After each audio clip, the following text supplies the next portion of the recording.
Jour de deuil pour la communauté sénégalaise de Rabat. Mi-août, l'un des leurs, Ismaïla, 31 ans, a été tué de plusieurs coups de couteau lors d'une altercation avec un Marocain. Un crime très vite considéré comme raciste envers les migrants subsahariens. Peut-être que sa mort, c'est, comme on dit, la goutte d'eau qui a fait déborder le vase. Comme on dit, c'est un Marocain qui l'a tué, on ne le condamne pas. Comme on dit, la relation sénégalo-marocaine, c'est plus une amitié, mais c'est de l'amour.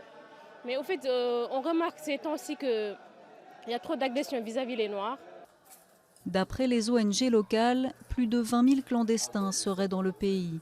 La majorité vient d'Afrique subsaharienne et leur intégration dans la société marocaine est un défi. Pour Jean-Marie, Camerounais sans papier installé à Rabat depuis 2 ans, la situation ne cesse d'empirer. On ne peut pas avoir de boulot, on ne peut pas avoir de maison, on ne peut même pas aller dans un hôpital.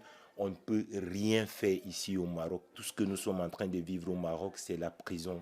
Ces derniers mois, les incidents entre migrants et forces de l'ordre se sont multipliés. Plusieurs associations dénoncent même une chasse à l'homme, des accusations que rejette le gouvernement. La stratégie de l'État marocain est claire à ce sujet. Elle consiste en la répression contre les réseaux criminels et la protection des victimes. Ça, c'est clair pour nous. Concernant ce qu'il se passe dans la rue, comme vous pouvez le constater, il n'y a rien d'inquiétant.